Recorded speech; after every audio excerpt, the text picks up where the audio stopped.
Hi friends, I'm so excited that you have tuned in to see how to make these surgical masks to donate.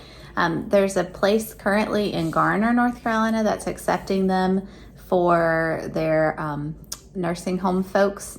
And also, as this pandemic plays out, we might actually need them in healthcare centers, and there are a couple of different healthcare centers that are accepting donations as well.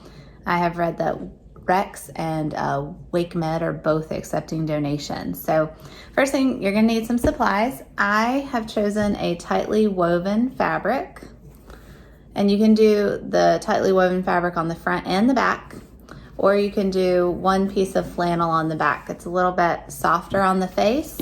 And then you need some flat 1/4 inch wide elastic. It needs to be flat for comfort's sake. And you're gonna cut those pieces at 7 inches. You need 2 of them. The measurements for the fabric are 9 inches along the wide side and 6 inches along the short side. So cut yourself 2. Remember, you can fold your fabric in half and cut 2 at once. If you are gonna buy a yard of fabric and you wanna know how to best use that yard, if it's a 44 inch wide non-woven and it's 1 yard, you can cut the 9 inch side along the 36 inches and then the 6 inch side along the 44 inches, and you'll only have 2 inches of waste at the top, and that can be used for practicing your stitches, or you can throw that out. But that is the most effective way to cut your fabric, or not effective, but economical. So let me go ahead and show you. I would pause this video now if you are going to be making this along with me, and go ahead and cut your fabric and your elastic. Okay, so first thing you're going to want to do is you're going to want to put your fabrics together, right sides together. So pretty sides touching, and line them up. You're going to be on the short side, the 6 inch side, we're going to be pinning our elastic in. So you're going to go into the corner. You're gonna place your elastic, and you're gonna place your sandwiched piece of fabric on top of it. So it looks just like this. And then you're gonna put a pin in. I'm gonna pin out towards the corner because those are easier to remove. I'm going through all 3 layers. And then I'm gonna make sure that my elastic is nice and flat so there's no twisties that would be very uncomfortable. And I'm gonna place it into the other corner and then sandwich my fabric over the top of it. And I'm gonna put in another pin to hold it in place. I'm gonna do the exact same thing on the other side, which you guys probably don't need to see. So let's pause and go ahead and put your elastic in.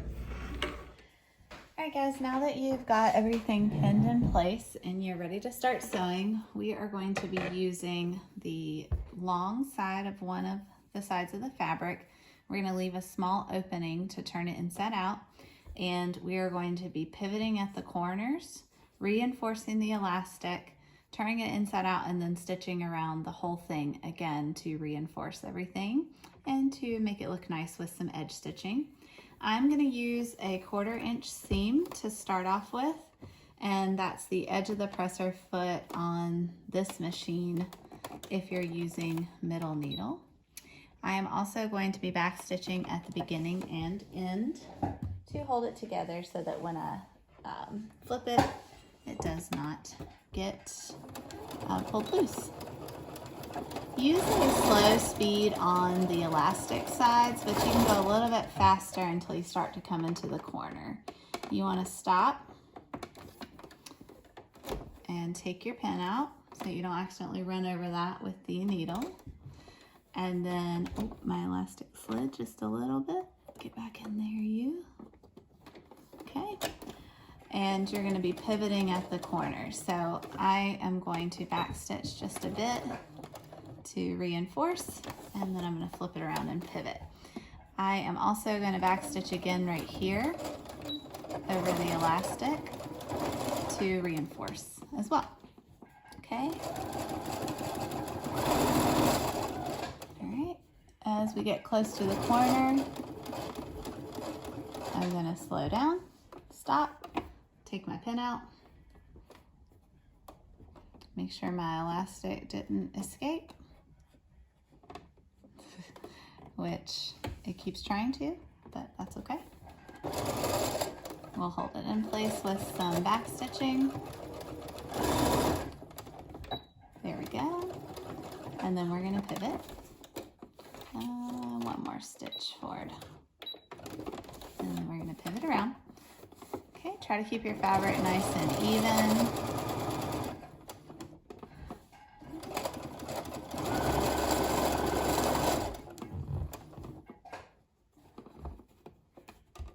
Okay, I'm going to go ahead and place my elastic before I get so close to it. And I'm just going to hold it down with my finger. All right, slowing down, reinforcing, and pivoting.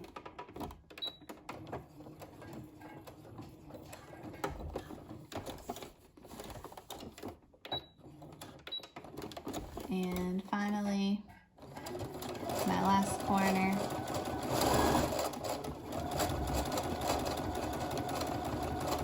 I think my bobbin's running low, that's why it's bouncing around so much. And double check that my elastic is in there where I want it. And reinforce and pivot. I'm a little bit close to the edge on this side. I think my fabric moved just a smidge. There we go. We'll get it back straight. All right. And I'm going to trim off this extra little piece of orange, but there's my opening. And you want to go ahead and flip it inside out at this point and just make sure that you didn't catch the elastic and that all your corners are nice and straight. And yeah, ready to flip. So let's flip it inside out. If you are watching this video and you're sewing along with me, now would be a good time to go ahead and pause and sew around the edges. So double check your elastic that there's no twists and that it's secure and that it's in the right place. And if so, you're ready to press. So I realized that my pleat video wasn't in the frame of the camera. So I'm gonna redo these pleats. That's why it's already edge stitched around the top. But you're gonna wanna use a ruler. You're gonna wanna measure 1.5 inches up and make a mark. And another about 1.5. It depends on how big your seams and seam allowances were. So if they were really large, you might actually not be going as far because you have less fabric to work with. But I'm going to put a little mark on each of my sides at close to the 1.5 inch marking. These are going to be my folds. So I'm going to pinch those folds, make sure they're even, and bring them up to the next fold. And then you can use your iron to press. If you don't have an iron or ironing board, you can actually just pin or clip them in place. I'm going to press them just to give some stability. And then I'm going to pinch my next line and pull it across and bring it up. You don't really want these to overlap because if there's one on top of the other, it's going to be way too thick. So you kind of want to space them out a little bit. So you may have to play around with the measurements here to get them right, but it should look something like this when you're done. And you should have 3 of them. There's 3 folds and they're all going in the same direction. So again, you can use the iron to press them down in place. And you can tell if you got your measurements right, because if you pull across, your fold should make a nice little pleat just like that. So double check that you got them even all the way across. This gives the face mask room to spread when it's going around the face, but still cover the entire face. So I'm going to press this side and then we'll go stitch them in place. Alright guys, we're ready for our finishing touches to sew around the mask. I'm going to use a reinforcement stitch, so I'm going to turn my stitch length down to a 1.8, maybe a 2.0, just a tiny bit smaller than normal. That way it'll go through all these thick layers of fabric. And this is when you want to go really slow around the edge, and you want to make sure you stop and take your pins out every time you come to them.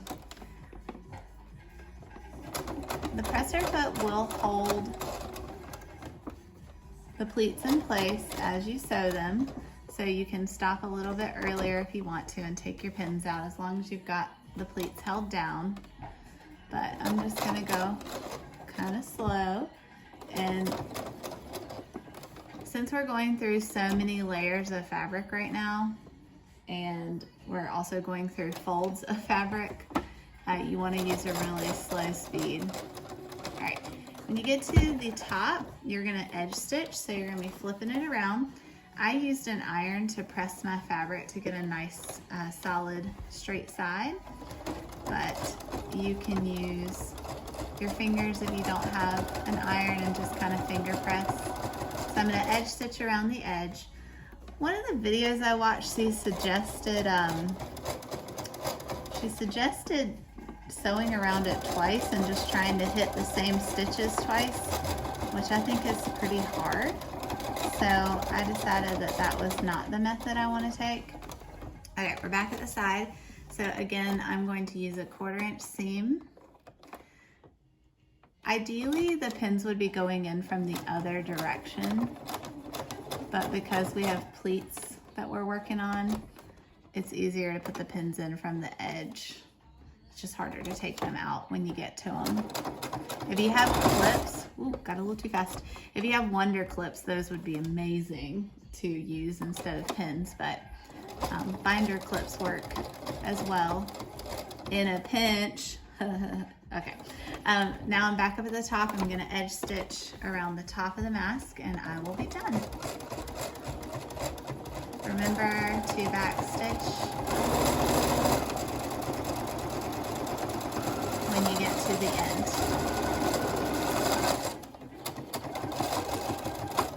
All right, here's my edge. I'm gonna back stitch and finish it off. All right guys, when you finish your project, it should fit on the face, snug around the ears, and then the pleat should expand to allow it to cover the face.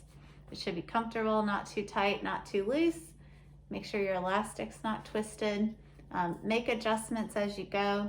Remember, these are for an adult size face. If you want to make the child's, they are a bit smaller. So you can go on the website that I'll link below, and you can find out what locations in your area are accepting donations.